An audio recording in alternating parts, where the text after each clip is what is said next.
All right. If I can be heard, give me a 4.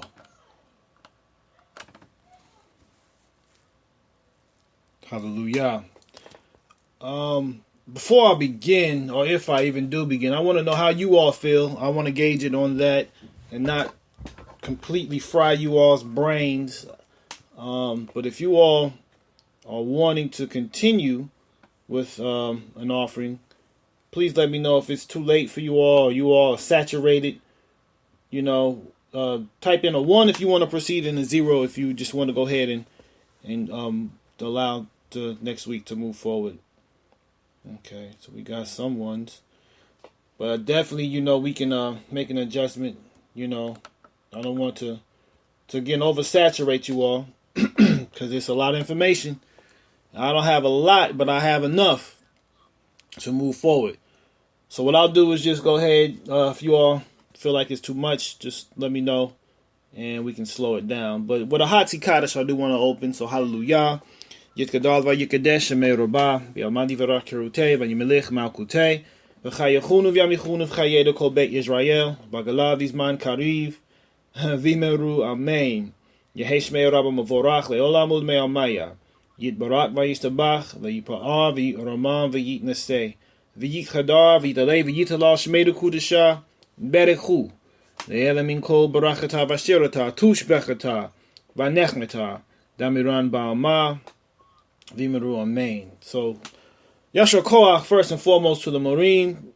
I mean, just putting things in absolute perspective, coming from Torah, coming from the Berit Chadashah, the New Covenant, the Messianic writings from the Tanakh, Todah Rabbah, for your analysis, for your insight, for your wisdom, Maureen, Murray, Shabaniah. That was truly masterful, really showing the time in which we are in, the urgency of the time in which we are in, and the response that Israel should be looking to fulfill according to Yah's word, and not looking for some audible voice to tell you what to do, but reading and understanding, dividing and following this word. So Todah Rabbah for your analysis historically and prophetically of this matter of the 1260-day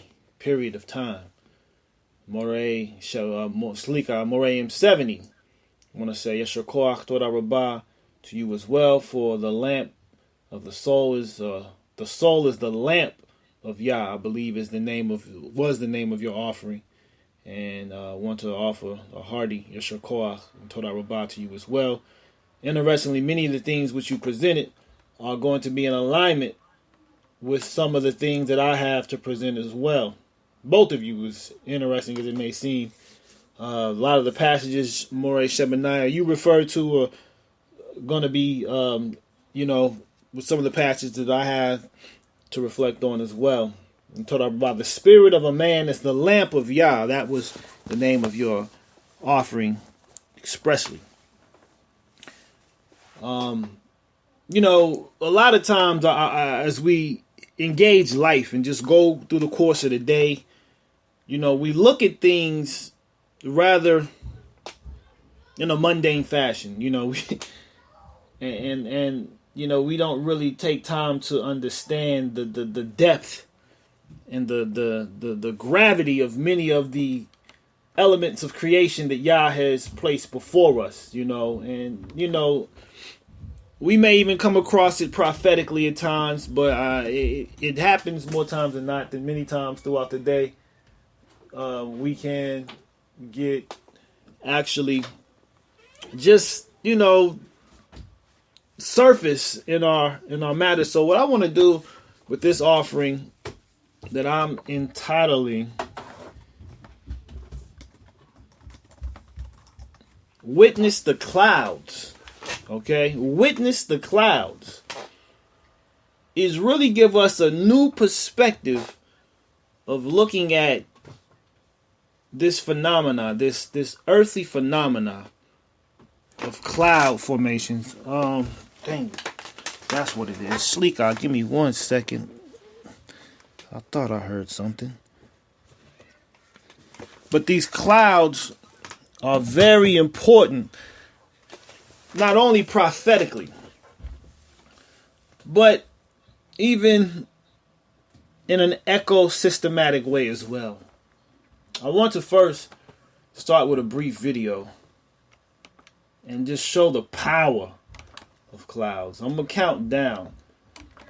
And we don't really need to listen to it as opposed to see it.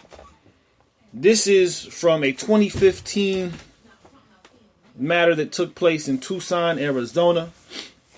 When you access this article, please give me a 4. It is called Massive Wet Microburst. It's a microburst. And if you're not familiar with what a microburst is, you are about to bear witness to what a microburst is. This is very interesting. Okay, so again, when you access this, Bavakasha give me a 4. Does it automatically go to the media now? Interesting. But when you all access that article, please give me a 4. In acknowledgement of your receipt of the article. Oh, okay, Basetta.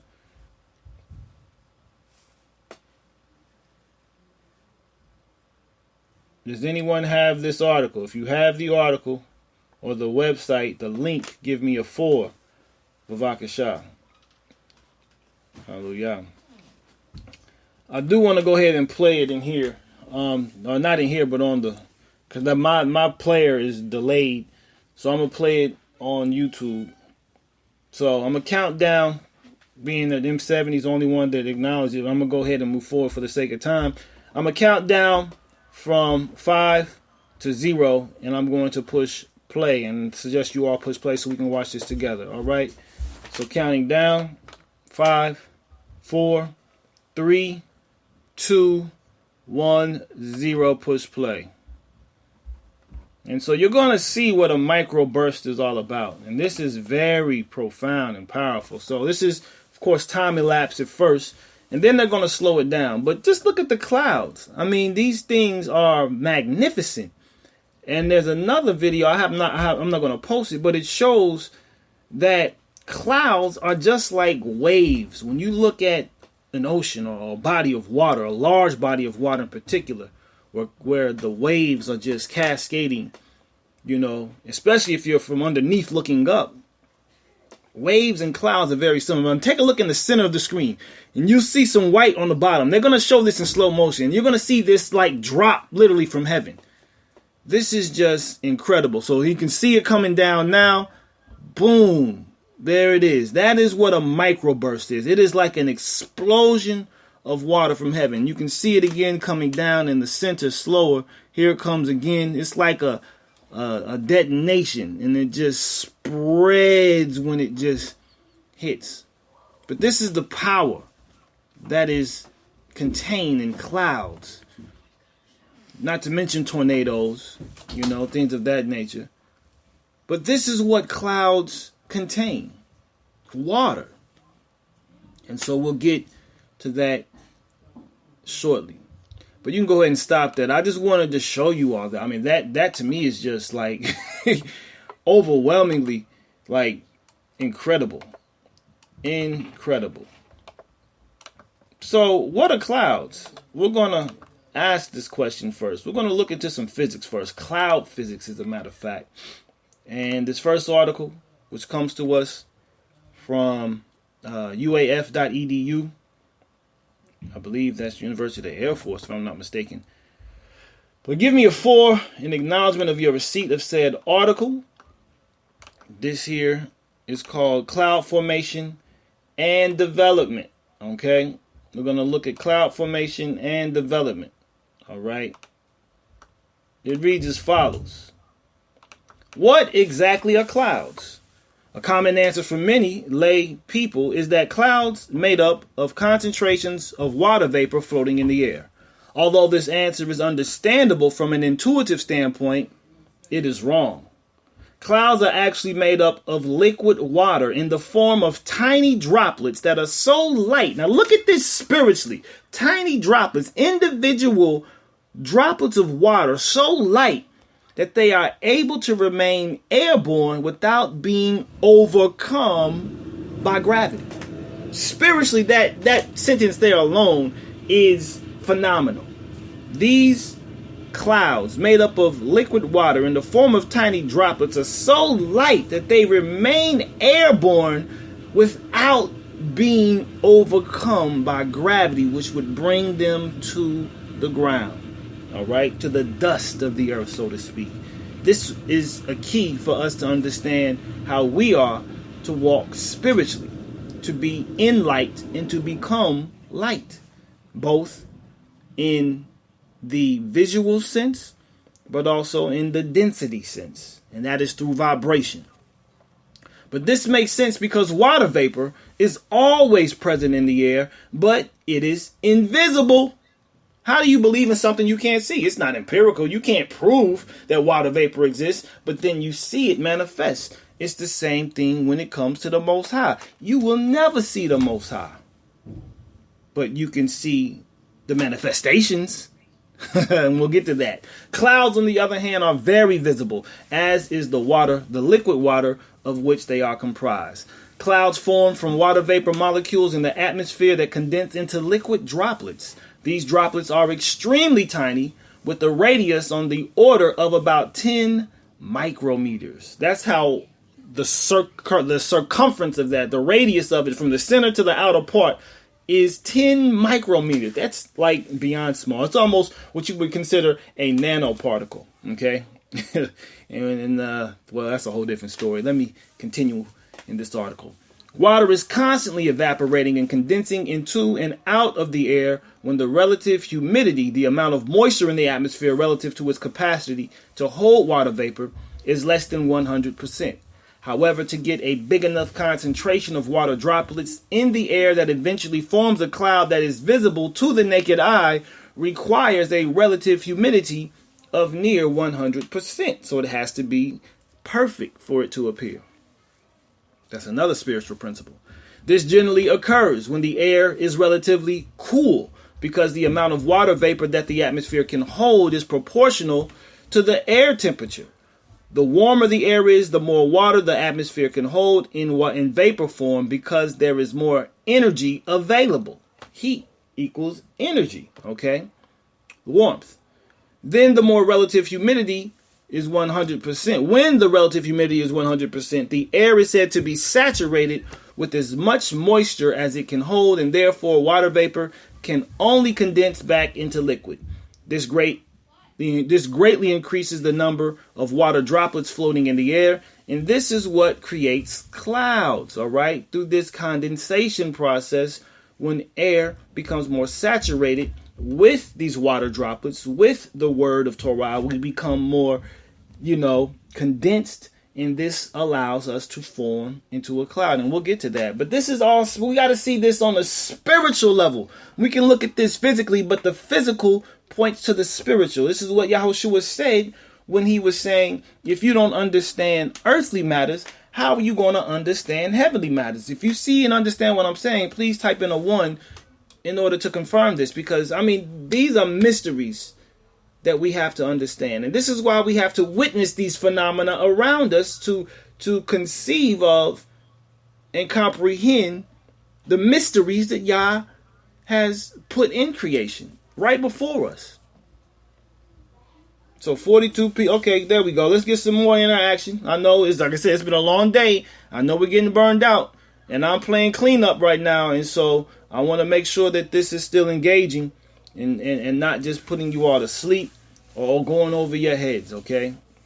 So this is a powerful principle. Again, so tiny airborne particles called condensation nuclei are necessary for water vapor to condense onto. There has to be some nuclei, some center that these vapors form onto, okay? Although the air may look clean on an ordinary day, as many as 150,000 particles can exist in a volume of air approximately the size of your index finger. Just the size of your index finger. You have 150,000 particles of air. And this is all atomics. We're dealing with atomic realities now. These particles are extremely small and light, with many having a mass less than 1 trillionth of a gram. Without them, relative humidities of several 100% would be required for water vapor to condense. And you can see more there of some this image from the University of Idaho about what these how clouds form from the particles to the moisture droplets to actual the cloud, which is down below. So most of the time, the relative humidity is less than 100% at the Earth's surface, and thus most clouds float above ground level. When the relative humidity of the air at the surface of the Earth is 100%, a cloud forms in contact with the ground that we call fog. Okay, so you have clouds and you have fog, two different cloud formations, but different locations. Okay. Often the atmosphere is fairly dry near the surface, but becomes saturated at a certain height. This level is called the condensation level and represents the height at which water vapor will be forced to condense, and thus indicates where the base of any clouds will be. Getting water vapor in the atmosphere to condense into clouds is often accomplished by lifting air upwards. That's going up. That's that aliyah process, okay? And you will see what this is called here, atmospheric convection. The two main processes that causes air, you good, to rise are convection and forced ascent. So you have a convectionary process, which is more natural, but you also have a forced ascent, which usually comes in the form of weather fronts. Convection is a vertical circulation of air that occurs when air gets heated from below ground or ocean water that has been heated by the sun. Parcels of air that are warmer than the air around them will tend to expand and become less dense and therefore lighter than the surrounding air and begin to rise. As they rise, the energy lost by the air molecules through the effort of expanding their parcels causes the air to cool. Eventually, as the air continues to rise, it will cool to the point at which the relative humidity becomes 100%. This is called the dew point temperature and occurs at the condensation level. This is where the water vapor contained within the air starts to condense into clouds. The phase change of water from vapor to liquid during lifting also releases a huge amount of latent heat into the atmosphere, adding to the convective instability and causing more air to rise, which in turn condenses more water and releases more heat. This feedback loop is part of what helps clouds grow, especially convective ones. The amount of energy released inside a cloud in this manner is massive. A typical thunderstorm complex can release more energy during its lifespan than a small nuclear explosion. Listen to that. Now, when you also keep in mind that we are one with these elements, that we have a natural affinity and connection to these elements, right? We can understand that we have more energy release than a small nuclear explosion. We have that potential capacity to release this, right? This is why Lauryn Hill said the atom bomb is Saddam and Minister Farrakhan. That's what she was talking about, that these peoples have more energy within them and what they can go about orchestrating than nuclear energy itself, because it comes from our minds ultimately. Right? Very crucial. Very crucial. All right. So the only way by which air rises is when it is forced upward, usually by weather fronts. An example is a warm front when an air mass is advancing towards a colder one. At the boundary between the two warm, this air is forced to lift upwards and glide over the top of the colder air mass. The forced lifting cools the air to its dew point and causes clouds to form. Both of these situations in which air cools and becomes saturated when it rises are examples of what is called adiabatic cooling. All right, so these are just natural phenomena around us. All right, last paragraph. The different processes that form clouds also give them different appearances. Clouds formed from a convection have a great deal of vertical development due to vigorously rising air and have a puffy, billowing look to them. These are called cumulus clouds, all right? So you can see the cumulus clouds, little cotton balls on the bottom right there, okay?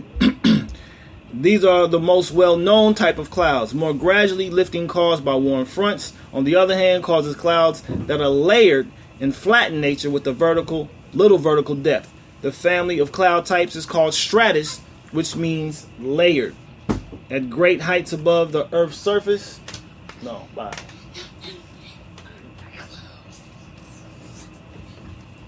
where temperatures are well below freezing, clouds can be composed entirely of ice crystals.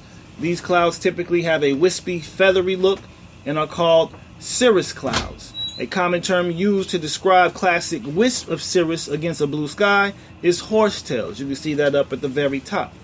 Many different cloud types exist as a combination of these three main classifications at the low, mid, and high levels of the troposphere. All right, so very, very important to understand formation, because it's going to come down to this, and this is what we need to understand about formation, because we have a huge mass to form ourselves. All right, and so I wanted to just present this in its initial form to get a overview and a basic foundational understanding of clouds. All right, and again, the name of this offering is Witness the Clouds. All right, you want to see what is taking place around you to understand the spiritual principles that are present within pretty much everyday life. And I'm not saying look at them as ominous, but understand the principles and the mechanics that are a part of these matters here. Okay, let's see. Let's go to our next article. Okay, I'm trying to pull it up myself, but I'm going to go ahead and leave you all with this here, which comes to us from theguardian.com. When you access this next article, please give me a 4. Mine's taking a little while to actually come up, but we're going to get there.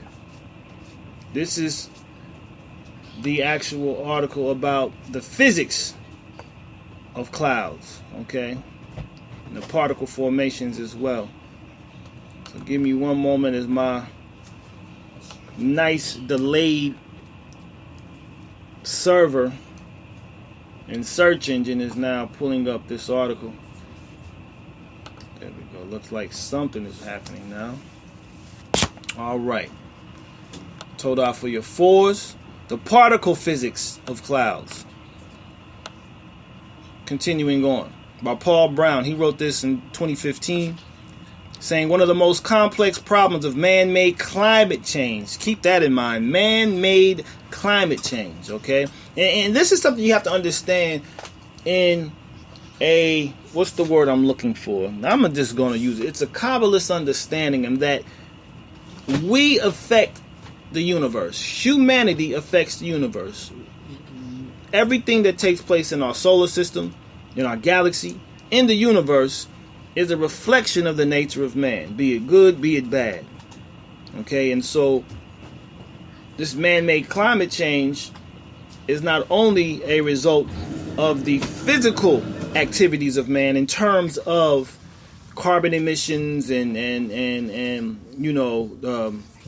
pollution and things of that nature, but also spiritually.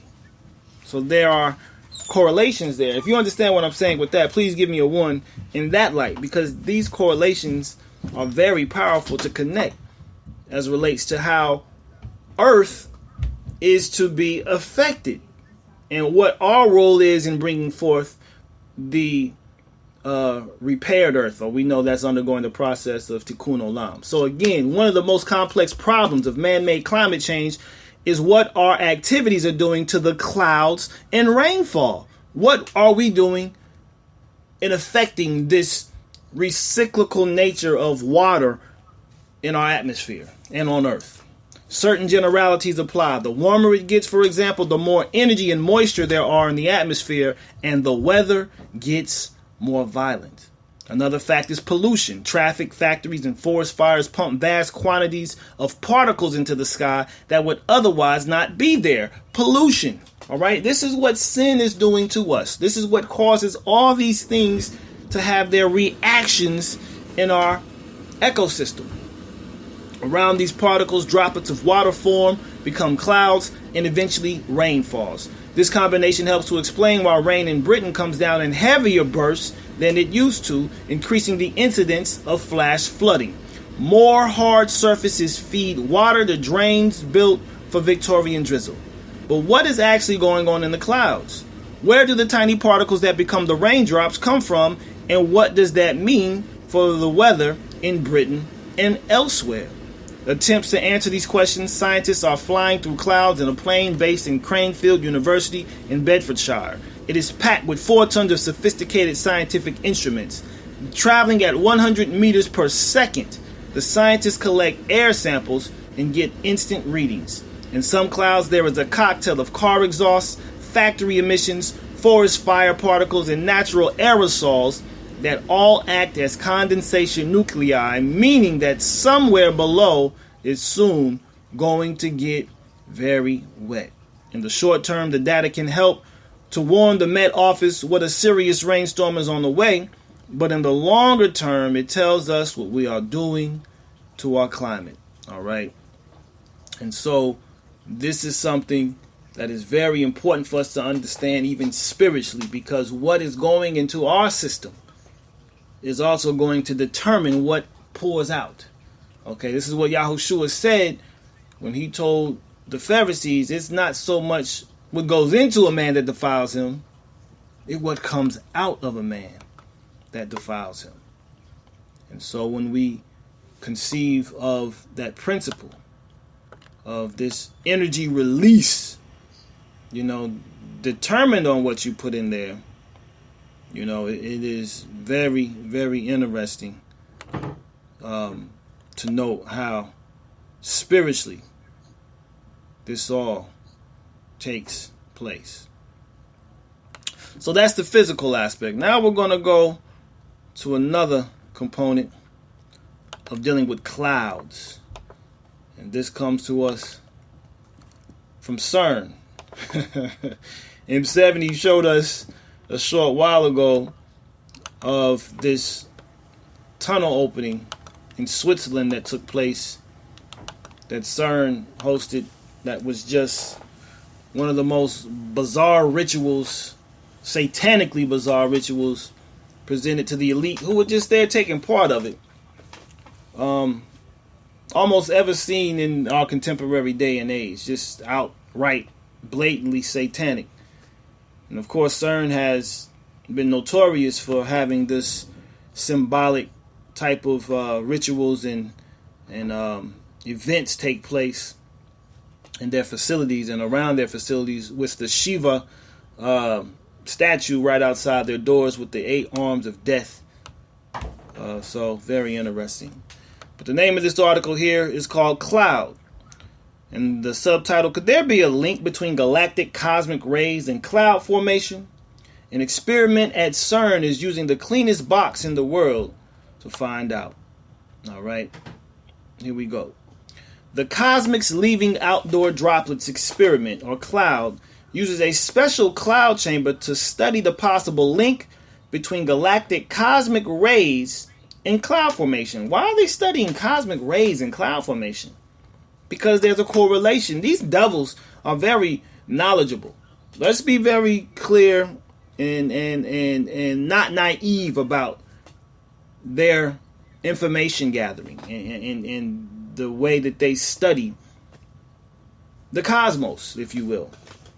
And so there's a connection, they're saying, between cosmic rays and cloud formation.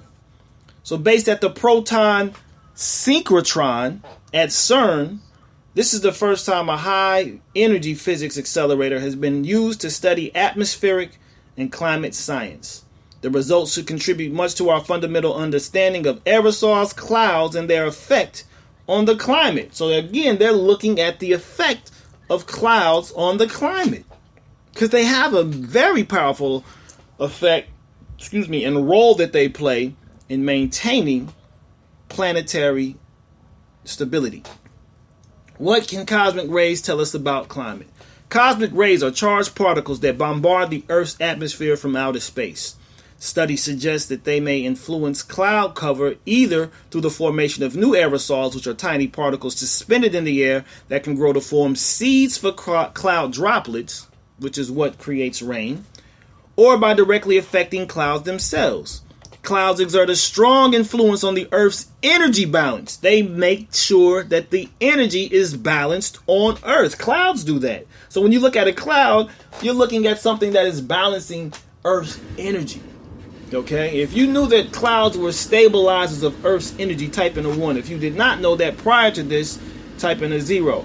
Prior to that, honestly, me researching this particular matter that I'm doing with, I didn't understand the dynamic that clouds played in relationship to Earth as planetary stabilizers and balancers of Earth's energy. I did not know that. And I'm not ashamed to say that, but this is what learning and research is all about. Okay? So, they change only a few percent and have an important effect on the climate. So clouds are climate affecting as well. However, despite its importance for climate, aerosol formation is poorly understood. Measuring the underlying microphysics in controlled laboratory conditions is important for a better understanding of atmospheric aerosol and is the key to unraveling the possible connection between cosmic rays and clouds. What does the cloud experiment do? Going down. The cloud experiment involves an interdisciplinary team of scientists from 17 institutes in 9 countries. So they're serious about this. They're really wanting to understand and grasp this. But they're also trying to figure out something deeper. You can always be assured there's something deeper that they're trying to understand and wrap their minds around so that they can actually harness this energy. Not understanding that, let me actually rephrase that. They understand that there are a people who have the innate ability to influence this through their connection with it. However, because other people do not have that connection due to a covenant that they are not a part of and they refuse to embrace, well, they got to find alternative means about going to harness and control and to subdue this energy, so to speak. Okay? If you understand what I'm saying, please give me a 4 in that. Because this is something that is very crucial to understand and how we shall overcome as well. All right? And this is a crucial dynamic. And for those of you who are engaging, I say Toda Rabbah. It lets me know that I'm making sense. What I was saying is they understand that there is a people who has the innate ability. They have it within them to control atmospheric conditions. The Creator has given a people the ability to subdue nature, creation, okay? Because of the covenant that they have with the Creator. And then there are people who are outside of that covenant who do not have that power, that covet that power, that are seeking alternative measures to go about acquiring that power and use it for their cynical purposes. Okay, that's the point that I'm making. It's very important to understand that. This is why these studies are taking place. And these European countries are at the forefront of it. Our ancestors weren't necessarily, now I'm not saying we didn't study them, we did study them because that's how we came to understand them. But we were experiencing this, not through artificial intelligence, but through a higher cognition. Okay, we had higher cognitive capacities that allowed us to experience these realities that science fiction is now putting all out there, and now quantum physicists are now also confirming in reality as well. But let me get back to this article. So continuing going, and this is where we're going. See, check it out. The proton synchrotron provides an artificial source. Again, that's what these people are all about, creating artificial alternatives. Instead of looking to Yahushua as the resurrection and the life, they're going to create nanoparticles to go about resurrecting life and using cryogenics and having four foundations called the Methuselah Foundation that's going about extending life as opposed to just getting with the program naturally. They're uploading their consciousness into computers, transhumanism, right? So all these artificial sources and methods that they're going about taking is an attempt for them to live forever, which is not a promise to the wicked, but the wicked desire that. All right. Continuing on, the proton synchrotron provides an artificial source of cosmic rays that simulates natural conditions between ground level and the atmosphere. Simulation. This is all that we're living in, a simulated reality right now. This is what the Western hegemon has created, a culture that is based on similitude. Are we living in, well, I forgot what that article said, that the man from Tesla actually was credited as saying that this is a simulation, pretty much. It's a simulation. Continuing on. A beam of particles is passed through the cloud chamber, and its effect on aerosol production or on liquid or ice clouds inside the chamber are recorded and analyzed. The experiment includes an advanced cloud chamber equipped with a wide range of external instrumentation to monitor and analyze its contents. The temperature conditions anywhere in the atmosphere can be recreated within the chamber. All experimental conditions can be controlled and measured, including the cosmic ray intensity and the trace atmospheric vapors in the chamber, which are set to levels of only a few molecules per million.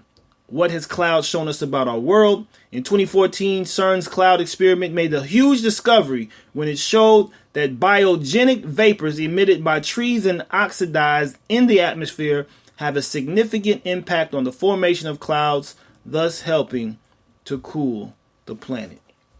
So they know how to warm it up. They know how to cool it. CERN is in bed with NASA, is in bed with all these intelligence agencies, is in bed with every agency that is government funded and affiliated. And their main goal is to create conditions so that they have supreme mastery over the earth and allow for the Luciferian doctrine to be promulgated and propagated on earth for their benefit. This is exactly what they're doing. And we're going to get to that very soon, Elder. M70 brought that up. They're trying to create the Stargate conditions so they don't need to use machines to star travel. Our ancestors did that with consciousness. We didn't have machines. We didn't need machines. We had consciousness. When Ezekiel was shown the wheels within the wheels, he wasn't put into a machine. When Yohanan saw things that didn't even take place yet, it's because his consciousness, his third eye, his pineal gland, which was the mind's eye, he was so in tune with existence in Yah that it allowed him to see things that were not yet present. That's called time travel, people. Time travel is throughout scripture and space. And I'm not, if you really want to get there, Enoch, exactly, Yahushua. How was Yahushua able to converse with Eliyahu and Moshe? I thought we were supposed to deal with so-called the dead, but they weren't dead. They were the righteous, and the righteous, we know, do not die. So very interesting point that we have to consider as relates to the abilities that Yah has given us. This next article is a doozy. It is dealing with exactly what M70 had posted about that video, again going back to that tunnel in Switzerland and what you were just talking about, these stargates, Zachain Yonah. Adam Eliyahu Berkowitz wrote on July 7th of 2016, could a physics experiment in Geneva destroy the universe? One physicist says yes. We're dealing with clouds again, people. Behold, he quotes, Hashem makes the earth empty and makes it waste and turns it upside down and scatters abroad the inhabitants thereof. Isaiah 24:1. You can see this image of clouds hovering over the CERN facility during the awake experiment. This took place during an experiment. Can you see? If you see what they're trying to do with this experiment, type in a 1. What are they trying to do? Type in a 1 and then give me your interpretation of what you see CERN and these devils are trying to do. Okay? Make it even deeper. Dan Brown's book and movie, Angels and Demons, talks about it as well. So you typed in a 1, Aliyah, Ima Aliyah. What do you see they're trying to do? Based on the article we just read about the simulated experiences that are taking place. What are they simulating? What are they emulating? Yes, indeed. What are they emulating? What do you see in this image? Because this image is very important to understand. Exactly. This is like a Mount Sinai experience. They're trying to create what they call a theophany. They're trying to invoke the presence of a being that is supernal and transcendent to what we know on Earth. On June 24th, Berkowitz writes, while scientists in Geneva were concentrating on a complex underground experiment in the world's largest physics lab. There's a face in the cloud, you say, huh? Let's see. Oh, yeah, okay, now I see it. By that lightning, there's an eye on the right side of the face. Yep, the mouth is below that last thing below the lightning. I see it. Yep. So, again, while scientists in Geneva were concentrating on a complex underground experiment in the world's largest physics lab, spectators outside the facility were shocked to see unusual cloud formations hovering above. Cloud formations. The spectacular clouds were accompanied by lightning, adding to the dramatic effect. Conspiracy theorists quickly claimed the experiment opened portals into an alternate universe. Surprisingly, this theory is actually a serious concern to scientists, and one prominent physicist claimed such experiments could destroy not the planet, not the solar system, not the galaxy. They're saying the entire universe in the blink of an eye. Devils. They're trying to destroy the entire universe. The European Organization for Nuclear Research, known by its acronym CERN, and we're familiar with them, but this is what these devils are trying to do. This is the largest particle physics lab in the world. There's one also in Texas we may not know about that's just as big, if not bigger, underground. It's closed off, but kept impeccably clean and prepared, right? So there's not just one of these labs on Earth. There's a few of these. CERN is just the most notorious one. But there's, like you said, there's several others as well. The CERN complex in Geneva, Switzerland is home to the Large Hadron Collider, which is an enormous complex device used to smash particle beams into each other. What's the purpose? Why are you wanting to smash particle beams together? That's just reckless. That's not life producing. If you're smashing two objects together, that doesn't produce life, obviously. So we know what you're doing. This allows scientists to observe subatomic events and has led to discoveries that teach physicists about the universe and its origins. One such subatomic particle discovered at CERN in 2013 is the Higgs boson, commonly known as the God particle. If you've heard of the Higgs boson before, type in a 1. If you have not, type in a 0. Okay? This Higgs boson is the God particle and is like a very, very interesting dynamic that I do suggest you acquaint yourself with a little more in the world of quantum physics. Okay? The Higgs boson is a particle that is it's very interesting to say the least. And when you actually look at it real quick, let me just get into it briefly so you all can get just an understanding of what the Higgs boson is, okay? and then we'll get back to the article. So the Higgs boson is basically a subatomic particle whose existence is predicted by the theory that unified and the weakened. Excuse me. Let me just read it on this one here. I'm gonna go to Wikipedia just to get a quick definition. It's an elementary particle in the standard model of particle physics. It is the quantum excitation of the Higgs field, which is a fundamental field of crucial importance to particle physics theory, first suspected to exist in the 1960s. Unlike other known fields of such as the electromagnetic field, it has a non-zero constant value in a vacuum. The question of the Higgs field existence became the last unverified part of the standard model of particle physics, and for several decades was considered the central problem in particle physics. All right, so this is what it's all about. It's something that they can't really define yet or understand. It's they have discovered the presence of it though, right? And they're trying to say that this is why some fundamental particles have mass. When based on some basic symmetries controlling their interactions, they should be massless. Okay.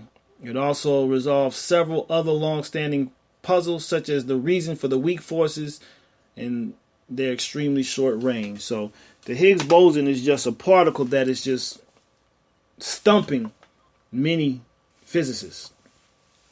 But 2 weeks ago in 2016, I believe the article was wrote again, the first of a revolutionary series of experiments in a proton beam hurtling through the superproton synchrotron and into an empty plasma cell. This experiment was a test to check the alignment of the magnets on the machine.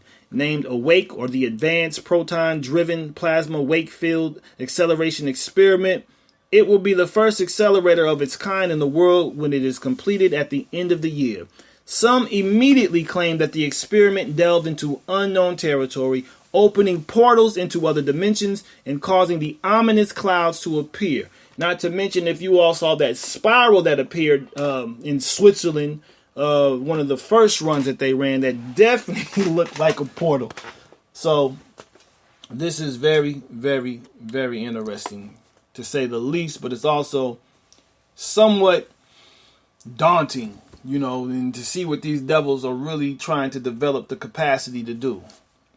So a video that is going viral on YouTube shows an unusual tower of clouds over the CERN facility, thread lightning glowing in the clouds. All right. Theories blame the unusual formation on the massive energies involved in running the LHC, the Large Hadron Collider, listed as the world's largest machine. The 96,000 super magnets that run the collider, they have 9,600, not just magnets, super magnets that run the collider generate a field 100,000 times more powerful than the gravitational pull of the Earth, lending to fears that such energies could affect the world. Okay, so again, remember how the droplets are so light that they are outside of the reach of gravity. Okay, and so there are still elements that are untouched and will be untouched by this gravitational pull that these devils are attempting to harness and control. Okay, so these are things that we got to keep in mind. This is very powerful stuff. So this idea may not be so far-fetched and actually has support in the scientific community. Even before the experiment began, there was speculation from the scientific sector about extreme and unanticipated side effects. Sergio Bertolucci, director of the Research and Scientific Computing at CERN, briefed reporters in 2009 about some of the possible implications of AWAKE. He speculated that the experiment could possibly open portals into the unknown. All right. And these devils are like, look, y'all devils is tripping. Y'all delving into some unknown territory that's going to bring some things to Earth that we may not be ready to deal with. Okay. Yep. You're very right. See, Joshua. Very interesting, Ima. Continuing on. Out of this door might come something, or we might send something through it, Bertolucci was quoted saying. And if you remember that video Moram 70 showed, they had that screen up and then they had those 3 little white little beings like floating out of it, right? So they know what they're doing. They know very well what they're doing. Others fear the enormous machine designed to reveal unknown subatomic phenomenon may bring into existence a microscopic black hole whose enormous gravitational pull would cause the Earth to implode. Physicists at CERN admitted that the appearance of such black holes was indeed possible, but they present no conceivable danger. The Safety Assessment Group of CERN conclude the new experiments and equipment pose no threat. That's like the FDA. They talk about these drugs and this food that's killing people. Oh, there's no perceived threat. There's no threat. But we know it's killing people, right? The vaccines are safe. No, they're not. So when you're dealing with these expert opinions, you got to be very wary. One person unconvinced by these reassurances was world-renowned physicist Stephen Hawking. In his book Starmus, Hawking said the Higgs boson God particle could become unstable at very high energy levels and have the potential to destroy, again, not the planet, not the solar system, not the galaxy, but the universe. However, Hawking was skeptical that the experiments at CERN could lead to the apocalypse. Well, that's not what the apocalypse is not going to come by what man is doing, right? Not man outside of the covenant anyway. So we have to bear that in mind. He estimated that a particle accelerator necessary to achieve the 100 billion GeV would be larger than Earth and would not be funded in the present economic climate. Well, maybe another economic climate, keep that word in mind, will actually be more suitable to what these devils are attempting to achieve. Very interesting article there. So we're going to stay in the world of technology. I got 4 more articles. This isn't going to be too long, hopefully, and these articles aren't too lengthy. But staying in the world of technology, the cloud system. If you all are familiar with the cloud system and you receive this article, give me a 41. If you're not familiar with the cloud system and you receive the article, give me a 40. 41 receiving the article, aware of cloud system. 40 if you have received the article and you're not aware of the cloud system. Toda Rabah, Zaken Yonan. Shabbat Shalom and welcome to each and every one of you who have chosen to fellowship and remain with us on this full day, very full day. You received some powerful information, almost guaranteed that you won't hear anywhere else. Okay? But you're on the cloud more than likely and unaware of it. The cloud is something that is just pervasive when it comes to the world of technology now. And so, how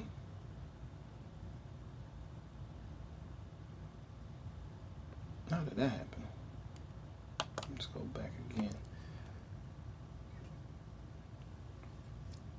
What we're going to be showing with this article is just a very interesting dynamic as it comes to what this cloud system is. The name of the article is actually entitled, What is Cloud Computing?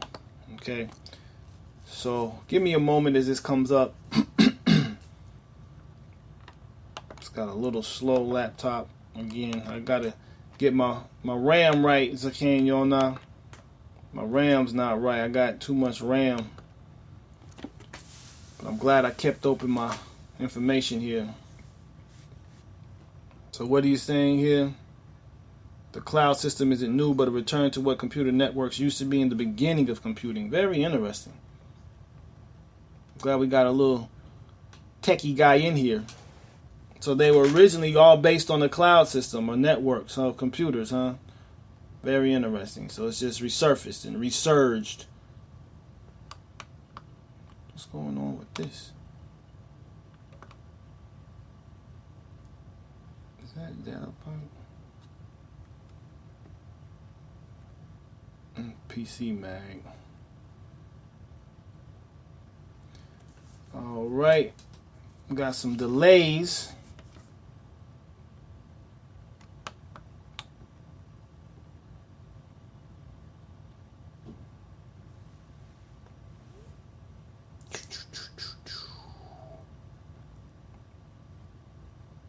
Just love technology. Let's try to open this in a new link. How about that?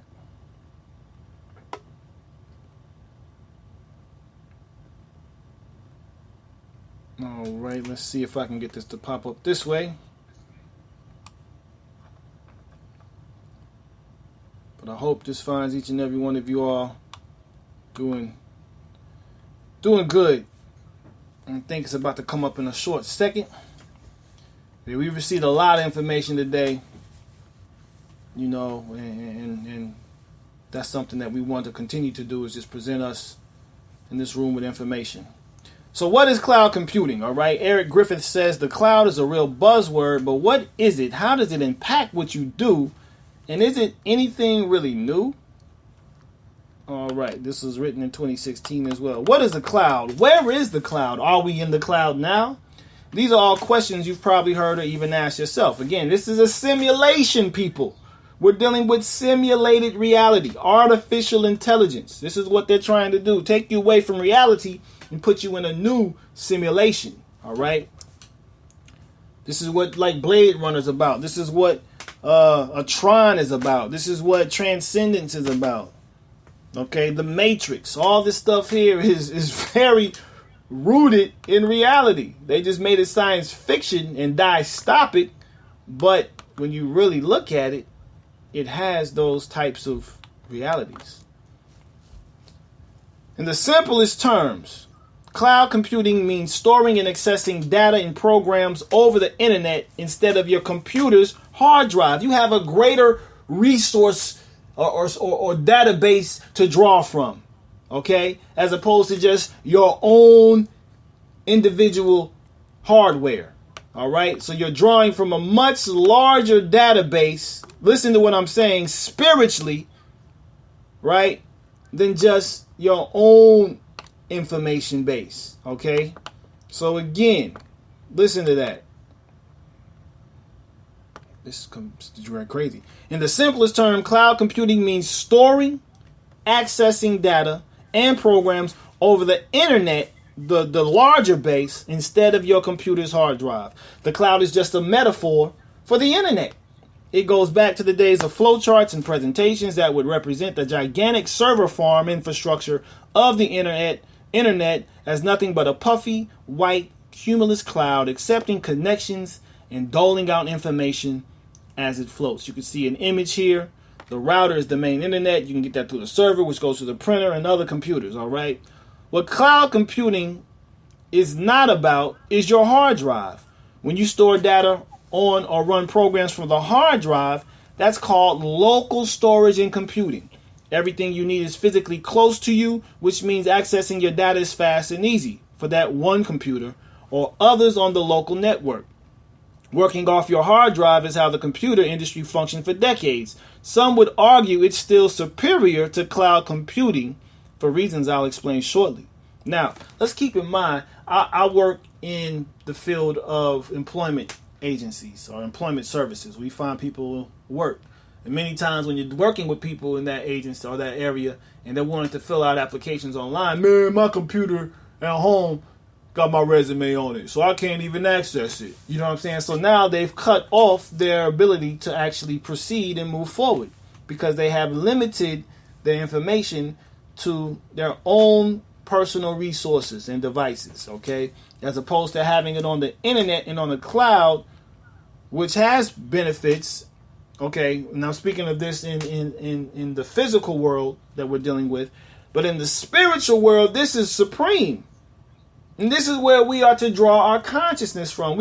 If we're just limiting our reality to ourselves, as opposed to really tapping into the larger intelligence source, then we are completely becoming more relativistic in our reality, as opposed to understanding that Yah is ubiquitous and omniscient and you know, can be accessed, as Yahushua told the woman at the well, anywhere. But now we do know that there is a headquarters that Yah wants us to be. Undeniably, there is a center to this, of course. But Yah and his consciousness and its consciousness can still be accessed. Okay? Continuing on. The cloud is also not about having a dedicated network attached storage hardware or server in residence. Storing data on a home or office network does not count as utilizing the cloud. However, some network attached storages will let you remotely access things over the internet, and there's at least, what did this just do? One brand from Western Digital named MyCloud just to keep things confusing. For it to be considered cloud computing, you need to access your data or your programs over the internet, or at the very least, have that data synced with other information over the web. In the big business, you may know all there is to know about what's on the other side of the connection. As an individual user, you may never have any idea what kind of massive data processing is happening on the other end. The end result is the same. With an online connection, cloud computing can be done anywhere, anytime. All right. So that's just the basis of it. I'm not going to get into the depths of this article here, but I did want to present it to you so you all can get a basic understanding of what cloud computing is. Okay. So now we're going to look at this next article and deal with what it is as well. So here is this article here, which is called Embrace the Cloud, but Beware the Risks. Because now this is like a practical, not only spiritual information, but this is also practical information. We want to understand things on pretty much every level of existence. We want to understand the spiritual implications of it. We want to understand the physiological implications of things. We want to understand the geopolitical implications of things as well, because that is how this all connects. You know, we're dealing with this in a very interesting dynamic that is allowing us to synthesize this information and make more informed and better decisions. Okay? And so we can see things as they truly are. A lot of times we get caught up in circumstances because we don't see it in the true light that it is being presented. We see it according to our experiences and we filter it through that, as opposed to being more objective and really understanding like the principle that is at hand and at work. Okay? And this is how we are to operate as Israel. We're to understand the principle and move accordingly, because the Torah is what forms the basis of all of our decisions. And when we understand that, everything becomes much more simplified in the process. Okay. Toda Rabbah for your acknowledgement of received article. Get a couple more fours as this is pulling up. This comes to us from Data Pipeline blog. Embrace the cloud, beware the risks. Don't slip on the banana peel, because it can happen. This is written by Carl Hansen. He says we are rushing headlong into the cloud. So this is all about cloud. Witness the cloud, and for the right reasons. We can see the future and are enthusiastically building into the IT strategy. It's all starting to make sense. So this is, again, take it spiritually, take it as it is here. We are able to design and operate complex global programs with little upfront costs and pay for them only as we consume them. We can integrate platforms with our legacy physical environments and add in SaaS solutions as we like. We have power, flexibility, and the commercial models that we only could have dreamt of 5 years ago. However, there are still pitfalls, some very simple and obvious that we need to be wary of, easy to avoid if planned for, painful if you're caught out. Same principle applies spiritually, people. Okay? Imagine what would happen if your cloud provider were to go bust. At best, as happened with 2E2 in early 2013, assets and customers would be bought by a competitor that would continue to take your money to run your service. In the case of the demise of Nirvanix Incorporated in 2013, customers were notified on September 16th that they had to remove all data by the end of the month, which is a tall order when you have 10s of terabytes of storage. At worst, your platform would cease to operate and your data disappear, even if the data is backed up, unless it is to a separate, unaffected provider. Without painting too bleak of a picture, you could lose everything. Now, what's so deep about artificial intelligence and Yah is that this is something we don't have to worry about with Yah going bust. Yah is the eternal. Yah is the everlasting. Yah is the first and the last. Yah is unchanging.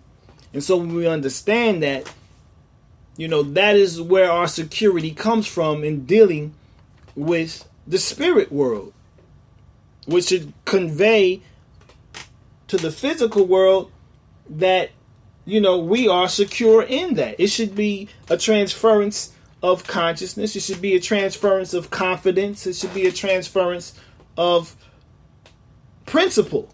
Okay? But this is something to know about as relates to the world of artificial intelligence.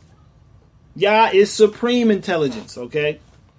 So, continuing on back to the article. The best migration for this, of course, would be to build a DR or a tertiary replica environment in a different vendor's cloud, but that's an expensive option. Make sure that this eventuality is covered in your contract so you possibly are able to retrieve your data if this worst case scenario were to occur.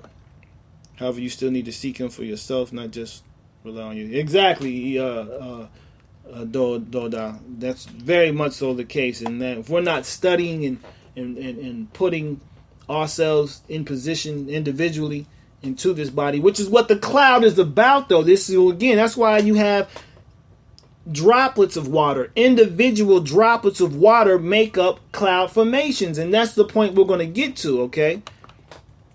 And so I just wanted to really put that into your head as well. I'm not going to get too much more in that article as well. Just real brief stuff, basic information, okay? Now, this is an interesting article here because this is something M70 mentioned, and it's all over the news in the United States. And it's dealing, of course, with the testimony, interesting word there, of James Comey, the former FBI director. And the name of this article, Back to the Cloud, is Comey claims Trump asked him to lift the cloud of the Russia probe. Because it's lingering over my head. I don't like this dark microburst potential falling cloud lingering over my head. So lift it, man. Drop it. Yep. Exactly, Zakanyona. It can start a worldwide panic. So when you access this article from Politico, which is typed up just a few days ago on the 7th, Bavakashah give me a 4.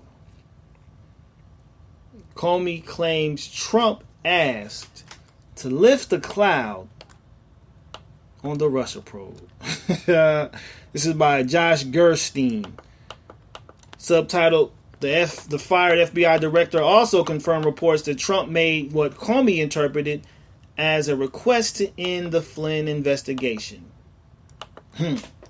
Fired FBI Director James Comey claims that President Donald Trump asked him in late March to lift the cloud put over his administration by the ongoing investigation into his campaign alleged ties to Russia.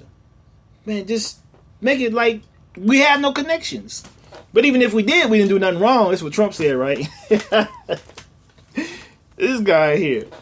In a written statement submitted in advance of Comey's expected testimony Thursday, the ex-FBI chief said Trump called him on March 30. I'm sorry, my computer's jumping around again and freezing. To complain that the probe was hindering the White House's work. He described the Russia investigation as a cloud that was impairing his ability to act on behalf of the country, Comey's statement says. He asked what we could do to lift the cloud. I mean, this is just amazing that the alignment of this week's Parsha, which deals with the cloud, of the calm of cloud and the wilderness and the pillar of fire, is aligning with all this stuff here taking place. I mean, it's not coincidence. And if you understand what I'm saying, how all this stuff is unveiling and unfolding, give me a 1, because this is important connections here to see how this is all unfolding. Yah is orchestrating the unfolding and the dissemination, or really should I say that the dissipation, that's the word, the dissipation of this fourth kingdom. It's dissipating. The president returned to the topic of Mike Flynn, saying he's a good guy and has been through a lot, Comey said. He repeated that Flynn hadn't done anything wrong on his calls with the Russians, but had misled the vice president. He then said, I hope you can see your way clear to letting this go. To letting Flynn go. He's a good guy. I hope you can let this go. I replied only that he is a good guy. Comey, who was fired by Trump on May 9, is scheduled to appear, and he has appeared already, before the Senate Intelligence Committee Thursday, this past week, which he did, in one of the most highly anticipated congressional hearings in decades. And he called Trump, in essence, a liar. But Trump said he came out fully vindicated. Okay, so it's just some confusion and babble that's going on. Just basic confusion and babble. His revelations could further damage Trump's presidency, which has been the subject of numerous leaks detailing how he allegedly attempted to interfere in the FBI's probe into possible collusion between his campaign and Russian officials attempting to tip the election Trump's way. Special Prosecutor Robert Mueller is now overseeing the FBI's probe, raising the stakes for Trump.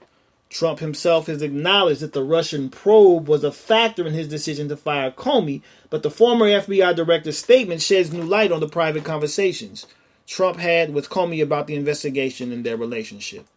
In the document, Comey expressed discomfort about a January 27th dinner where he said Trump made repeated suggestions that Comey's loyalty would be a requirement to stay in his post. The president began by asking me whether I wanted to stay on as FBI director, which I found strange because he had already told me twice in earlier conversations that he hoped I would stay. And I had assured him that I intended to. He said that lots of people wanted my job, given the abuse that I had taken during the previous year. He would understand if I wanted to walk away, Comey wrote.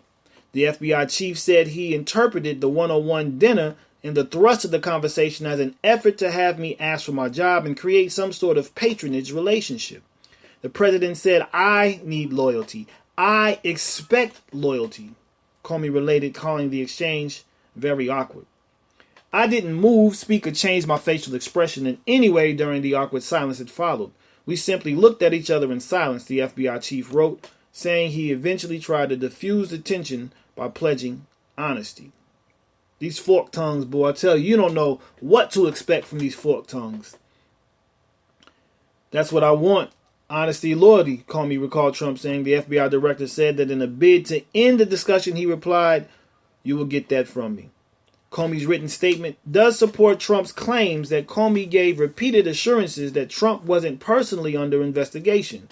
The former FBI director says he discussed the issue with colleagues before his first meeting with Trump, 2 weeks before the inauguration, and they agreed Trump could be told he wasn't a direct focus of the investigation. He was told that at the meeting and later, Comey said.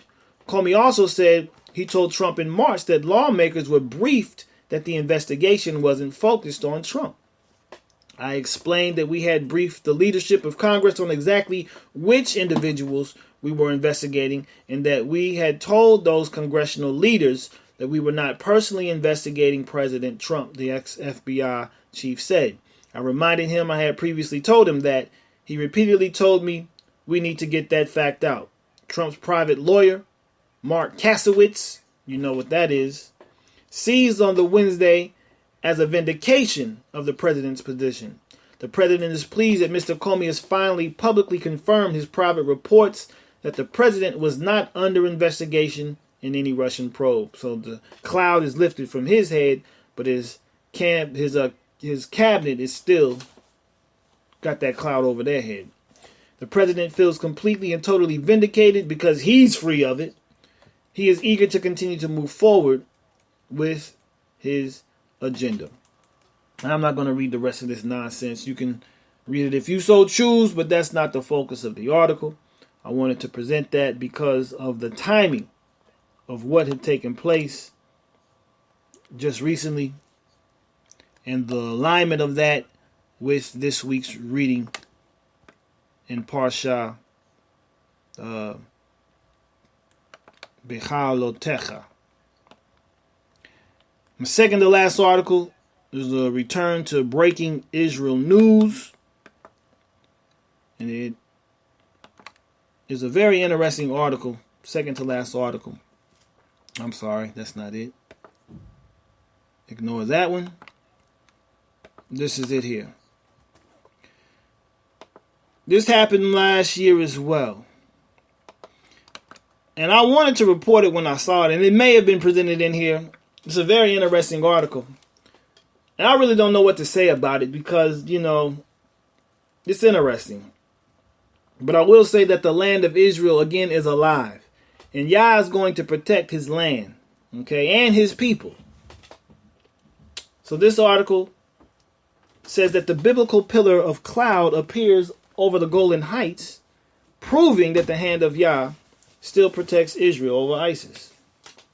So when you access this article from Breaking Israel News, give me a 4. It's a very, very interesting article. And this is written by Abra Foreman. She quotes from Numbers 14, this week's Parsha. It says, "Thou, Hashem, art in the midst of this people, inasmuch as thou, Hashem, art seen face to face, and thy cloud standeth over them, and thou goest before them in a pillar of cloud by day, and in a pillar of fire by night." You can see the picture, a depiction from 1800, of course, a Western depiction of the children of Israel crossing the Jordan. But Abra says a startling video, which has been shared over 140,000 times on Facebook, reveals without a doubt the hand of Yah protecting Israel against her enemies. The video posted on Thursday by Israel News Online shows what appears to be an enormous pillar of cloud, dust and rain hovering over the dangerous border between Israel and Syria, in the very same area where ISIS militants had attacked IDF forces the first time 4 days earlier. Most incredibly, the mysterious cloud ended precisely at the border without entering Israel's Golan Heights region, seeming to afflict the Syrian side while not harming Israel. This strange storm of what appeared to be dust, cloud, and rain did not cross the border fence into Israel. It sat like a barrier between ISIS and Israel, the Facebook post read. If you saw that last year, give me a 1. I remember seeing this and I was like, man, that's deep. But I was like, I didn't really want to touch it last year. But I find this to be very interesting in light of what we're dealing with now and how this phenomenology, it's undeniable. The video shows it. If you've seen the video, it's undeniable. You see it. And they go and pan across the horizon and you see it. Told Rabbah for your response, Moraim 70. So in the video, Dozens of amazed IDF soldiers are shown photographing and taping the bizarre weather phenomenon with their phones. With over 5 million views, nearly 60,000 likes, 28,500 comments, and 143,793 shares, the video quickly went viral. Commentators had no doubt of what they were seeing, calling the cloud a miracle and a protective occurrence provided by the Almighty. Yah protected his chosen people yet again, wrote Orlando Houston, while Margaret Tilford commented, if they had cell phones back when Yah parted the Red Sea and led the Israelites, it would have looked like this. Indeed, the biblical parallel is unmistakable. When the Israelites were wandering in the desert after leaving Egypt, the Bible relates that Elohim took the form of a pillar of cloud to lead them. Quote, and Yah went before them by day in a pillar of cloud to lead them by the way, and by night in a pillar of fire to give them light. That they might go by day and night. The pillar of cloud by day and the pillar of fire by night departed not from before the people. Exodus 13:21 through 22, end quote. It is the hand of Elohim the Almighty showing the world he is in control, wrote Magda Bartha. Days before the appearance of the strange cloud barrier, a cell of 4 ISIS militants on the Syrian side of the border had fired on an IDF patrol in the Golan, marking the first time that the Islamic State had ever directly attacked Israeli forces. IDF soldiers immediately returned fire, killing all 4 attackers, and Israeli fighter jets responded by striking targets within Syria. No Israeli soldiers were hurt. Between Israel's swift military victory and the pillar of cloud which appeared over the border, ISIS should heed the clear warning. This land is under divine protection. Very interesting article. And, you know, my whole challenge with the article deals with, you know, the identities of said people. In that I struggle with, you know, the level of righteousness, but that is exhibited by the people. But the thing is, you know, this land has a covenant associated with it. And I think that's something that we need to clearly understand. You know, I've seen people, especially in Kansas City recently, they're posting, you know, First Chronicles 7:14, you know, my people who call by my name will, you know, humble themselves and pray and seek my face, and I will hear from heaven and heal the land. Well, that's not related to any other land but the promised land. So that land is very unique. It is very, very unique as relates to divine will. Okay? And so I pray that this last article sums it up. This is a Hebrew Vision News exclusive by Mikhail Korban-Yahu. The name of the article is called Cloud of Witnesses, Messengers of Fire, Parashat Behalotecha Reflections. When you access this article, Bavakashah, give me a 4.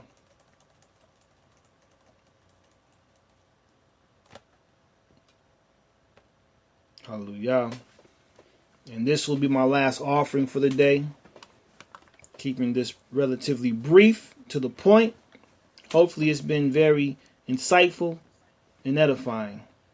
It begins with the quote, we might suggest that both cloud and fire are apt symbols of the spiritual. They both seem to have an ethereal quality to them, a spiritual dimension that lies somewhere beyond the physical.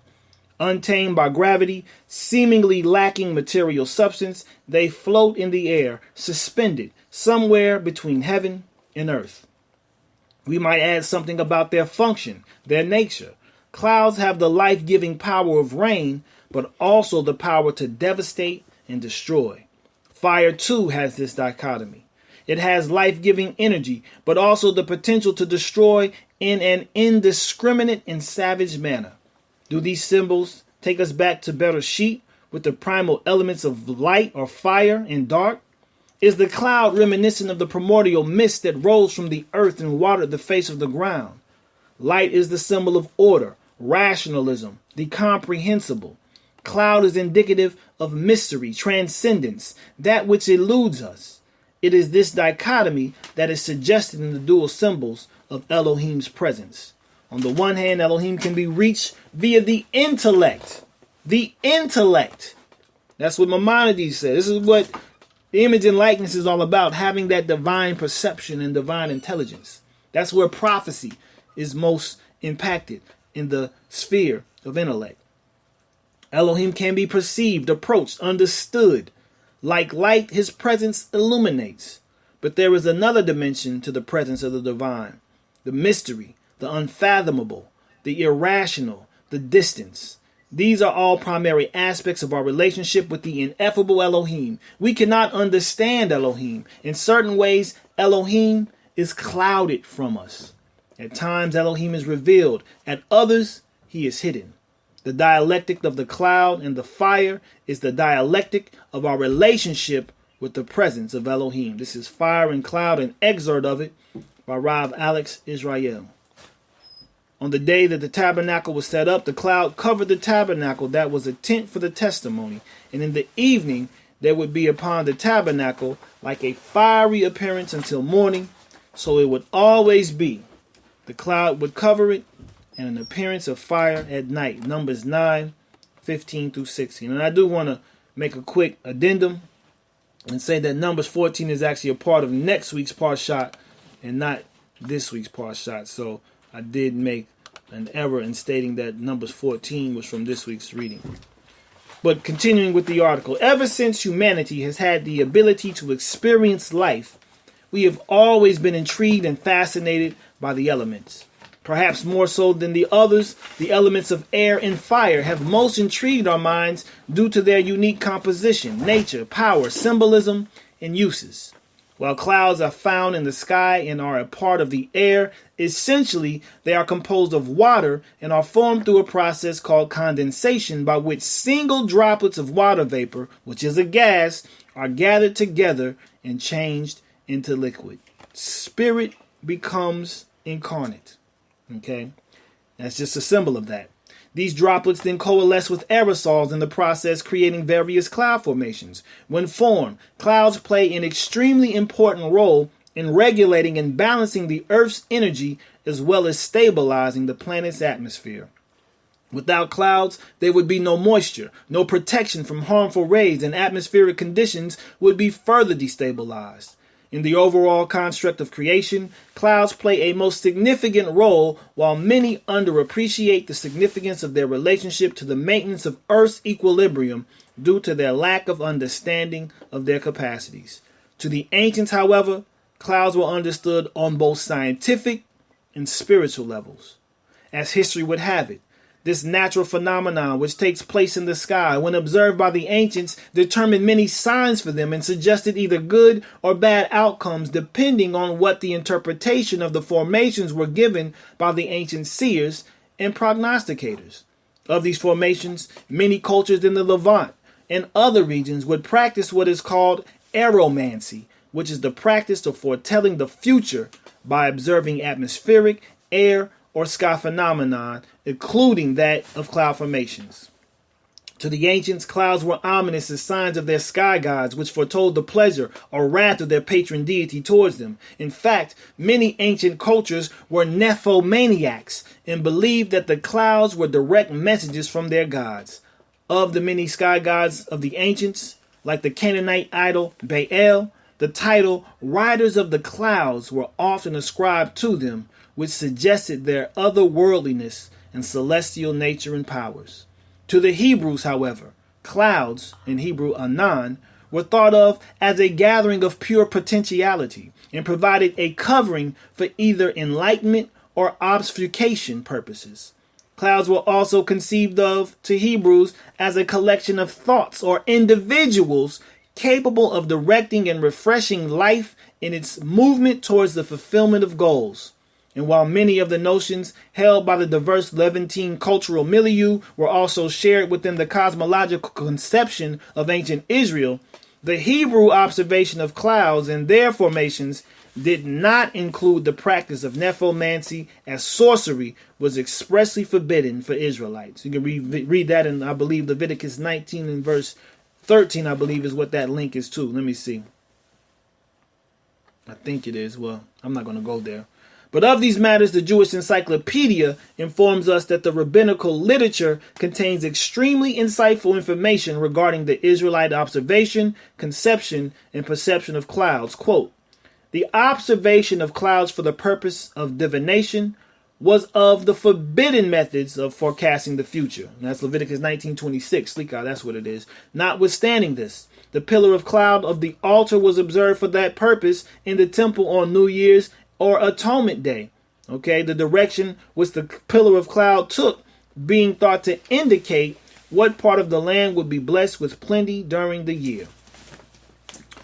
So this is also, you can compare that with Abraham's forecasting of the year while observing the stars on New Year's Eve in the Book of Jubilees. A cloud stationary over the top of Mount Moriah, betraying the presence of the Shekinah, was the means by which Abraham recognized the place afar off, and a cloud over the entrance to the tent of Sarah also indicated the presence of the Shekinah. Of Moses, it is narrated that when he was about to ascend to heaven, a cloud came to meet him, and forming about him, carried him up. Elohim wrapped Moses in a cloud to protect him when the angels of heaven, who were jealous of him, wanted to cast him down. The cloud of the divine esteem also appeared at Aaron's death on Mount Hor, and gradually covered him until he disappeared from before Moses. Moses was sanctified by the cloud so that he could receive the law from Elohim on Mount Sinai. When Moses' life was drawing to an end, the cloud of esteem surrounded his successor, Joshua, at the gate of the tent, and Moses, standing outside, felt that his leadership was transferred to Joshua. Josephus relates of Moses' end that after he had dismissed the elders and was still discoursing with Eleazar the high priest and Joshua, a cloud suddenly stood over him and disappeared. Harkening back to the days of Abraham and Isaac's vision of the cloud and fire upon Mount Moriah, and Moses ascending Mount Sinai to receive the oracles of Yah, the cloud and fire have been integral components of the establishment and maintenance of order in Israelite society. Representative of the Shekinah presence of Yah, the cloud and fire are typical manifestations of theophany in Israelite phenomenology. This principle is articulated by the psalmist when he wrote, ascribe strength to Elohim. His excellence is over Israel, and his strength is in the clouds. Psalm 68:34. It is in light of the information which we just covered that we are able to see the roles that clouds have played in Israel's relationship with Yah and their environment. When examining scripture, we discovered that the pillars were manifested with Israel as a guide. You can see the scriptures related to that. But as a light, as an oracle, as a shield, as a shade, and also as an avenger. As we have already covered the Israelite conception of fire in a previous writing, the pillar of fire too was a manifestation of theophany. Fire, or Ish, idiomatically is understood by our Israelite ancestors as wisdom consummating all it begins by gathering unto itself the perfection of all aspects of being that were let or sent out to attain perfect knowing and expression. With this understanding, we are able to come to the conclusion that both the heat and the glow that fire produced were the source of Israel's ideas that came to be associated with the phenomena of fire. It is crucial to note that for Israel, there was a terrestrial fire as well as a celestial fire. Of these two essences, the terrestrial fire was a necessary element for life and light. The celestial fire, on the other hand, is suggestive of something more, something beyond the natural element of which we are all familiar. The celestial fire was what issued from heaven and was demonstrative of the sovereignty and judgment of Yah, as exemplified by the episode of Sodom and Gomorrah, the burning bush, and Elijah, when he called fire down from heaven on the 50 men that were before him, sent by Naaman. This is what the pillar of fire was about, a representation of the presence of Yah. This point is verified by the Jewish Encyclopedia, which informs us of heavenly fire, quote, that it was the phenomenon of lightning may perhaps underlie such experiences as fire from heaven and fire from before Yah. Indeed, fire and hell are associated. Fire was regarded as one of the agents of divine will. It is a concomitant of various theophanies, and divine fire consumes the acceptable offerings. As a development of this conception, Elohim himself is called a consuming fire. The appearance of fire on the tabernacle is significant of the divine presence. Fire is the instrument of Elohim's wrath, but Elohim himself is not in the fire. That's a very important point, end quote. It is important to note as relates to both the cloud and the fire, so as described in the last phrase of the above quote, that Israel's conception of Elohim is not embodied in the elements. Rather, the elements serve as representations of Israel's Elohim and its appearance on earth before men. This concept leads us to the idea of both cloud and fire being related to the role of messengers who also represent the Shekinah of Yah. We find this idea expressed in the Psalms, which states, quote, "Bless Yah, O my being. O Yah, my Elohim, you have been very great. You have put on excellency in splendor, covering yourself with light as with a garment, stretching out the heavens like a curtain. Who is laying the beams of his upper rooms in the waters? Who is making thick clouds his chariot? Who is walking on the wings of the wind, making his messengers the winds, his servants a flame of fire." Psalm 104, 1 through 4. As the oracle of Yah in the wilderness, which reflected the quality and condition of the relationship between Yah and Israel, it would be that whenever Israel was in alignment with the will of the Most High, that the cloud would lead them to the next stage of their trek through the wilderness. Conversely, when there was sin in the camp, the cloud would remain situated at the location where the rung of their spiritual consciousness was indicative of their physical stagnation. We see this dynamic prophetically alternatively addressed by the priest Ezekiel with his apocalyptic vision by the river Shabar. So Ezekiel demonstrated what would take place with the cloud and fire when Israel was in alignment with the Spirit, which he says, quote, "And I looked and saw a whirlwind coming out of the north, a great cloud with fire flashing itself." And we talked about what this was a while ago. And brightness was all around it. And out of its midst, like glowing metal, out of the midst of the fire, and out of the midst of it came what looked like 4 living creatures. And we talked about, from this week, you can read it as well, how the 4 living creatures represent the encampment of Israel, with Judah being the lion, Ephraim being the calf, Reuben being the man, and Dan being the eagle. Okay? And the accompanying tribes and formation with them. Formation, okay? That is a cloud formation as well. And each one went, 4 living creatures. This was their appearance. They had the likeness of a man, and each one went straight forward, going wherever the Spirit was to go, and they did not turn when they went. In the likeness of the living creatures, their appearance was like burning coals of fire, and like the appearance of torches moving back and forth among the living creatures.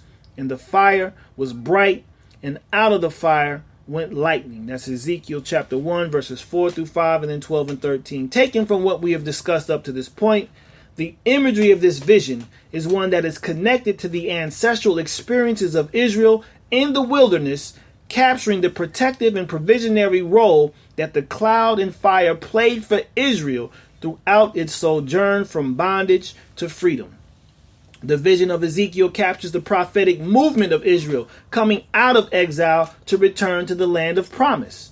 This allusion is used in other passages of Israel, foretelling of the redemption of the captives as a result of their national repentance. Addressed by Isaiah, he speaks of Israel symbolized as a cloud returning to Israel.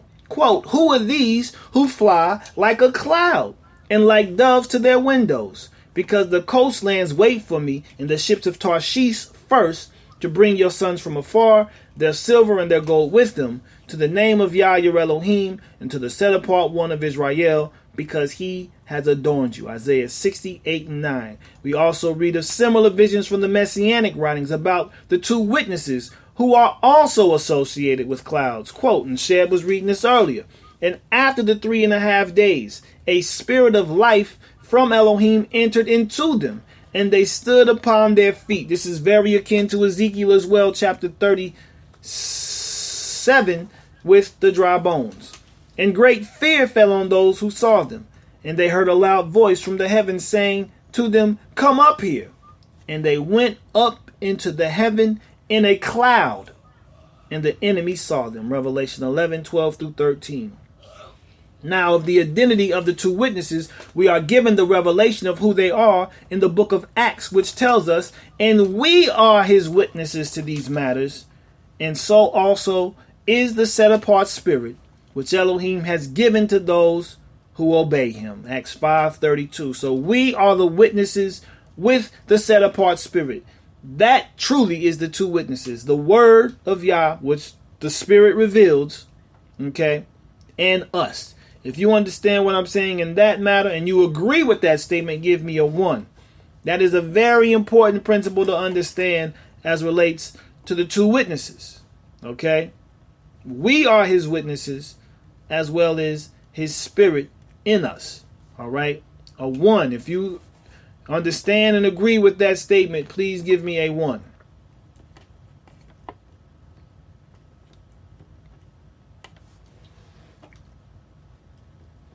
I guess if you don't agree with that statement, give me a 0. Do we got some zeros in there as well? The spirit, which is the word in us. Yes. Very much so. Very much so, Imam.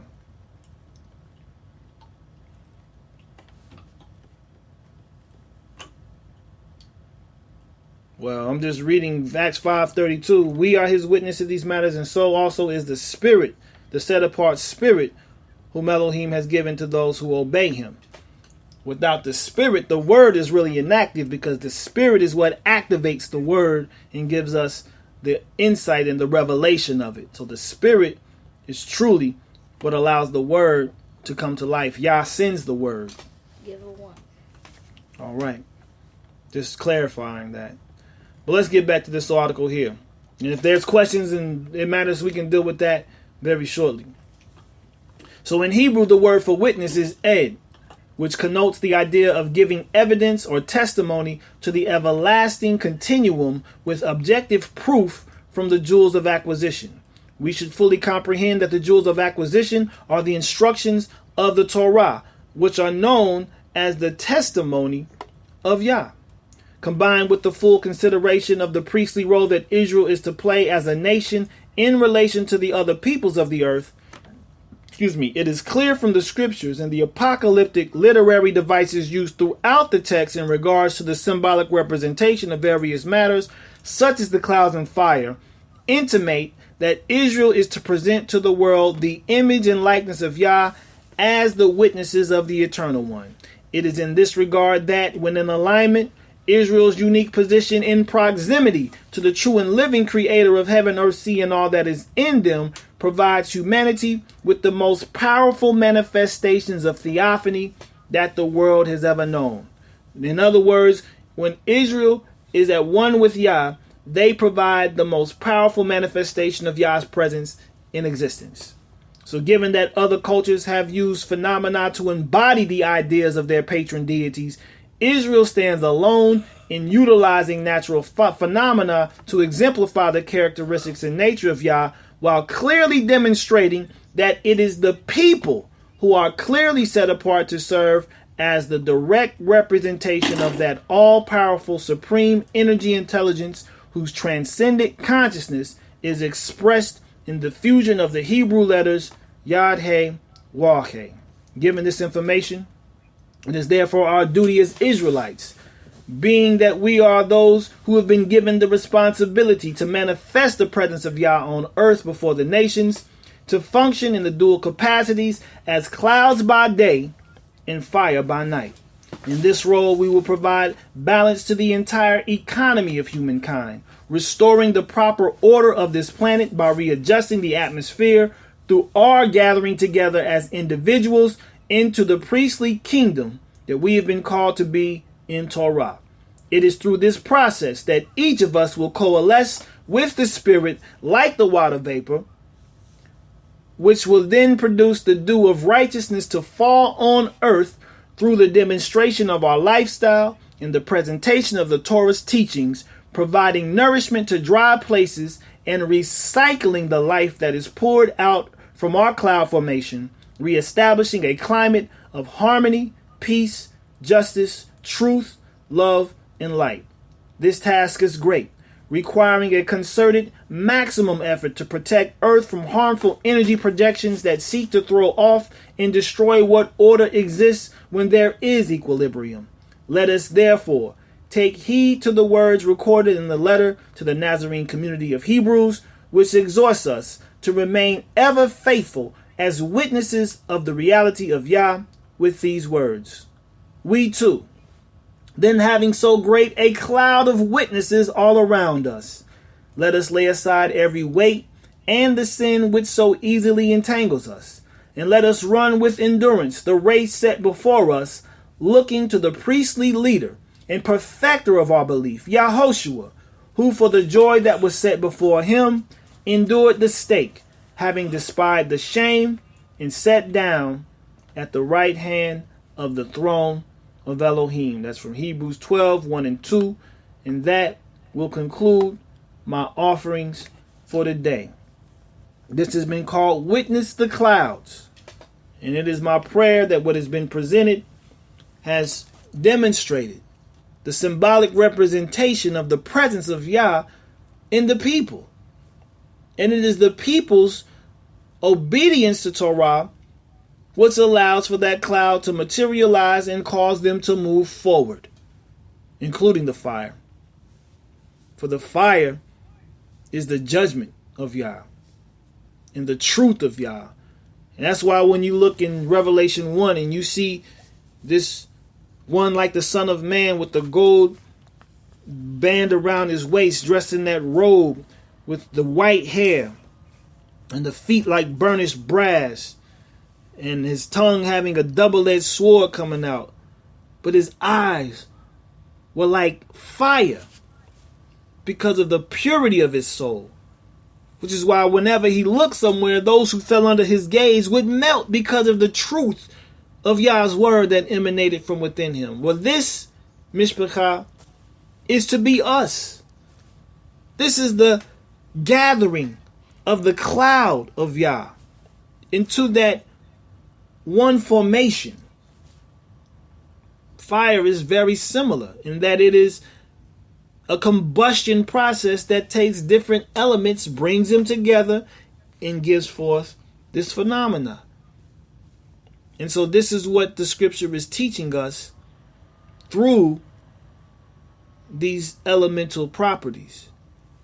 And it is my prayer that it has been articulated in a fashion that it has been able to be received for your edification and for your illumination. Mine first and foremost, of course, you know, as we're all seeking to work out our own salvation with fear and trembling. But I pray that the insight and understanding of this week's Parshat and the reflection that was given to me has been received and digested by you. And I know, boy, you had a lot on your plate today. We had a lot of information put on our plate today. But I pray that it all fuses and synthesizes and comes together for each and every one of us.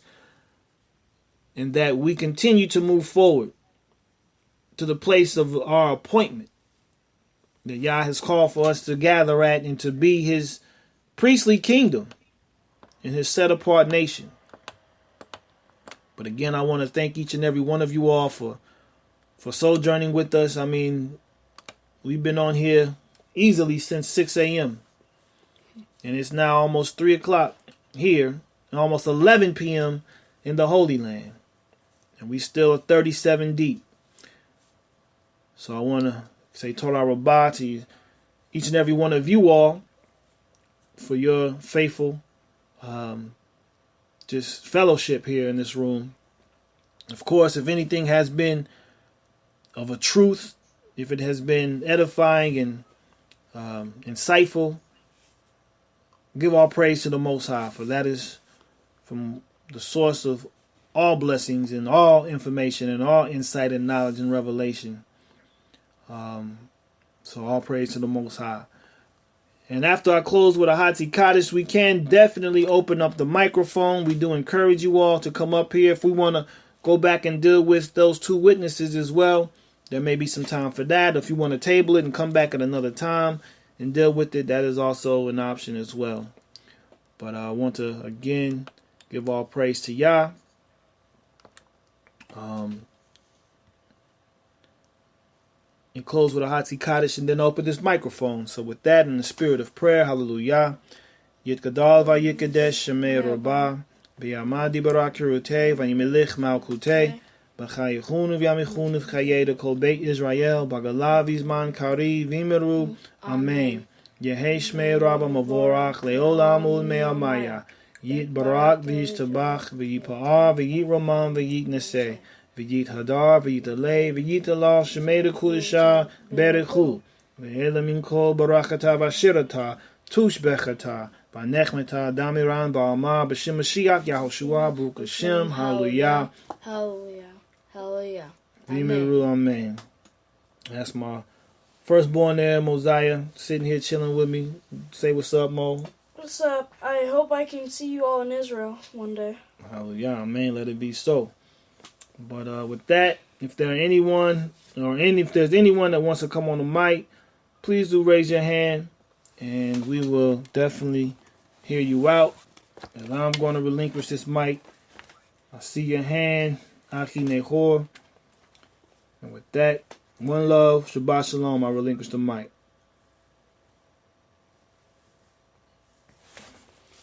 That was good.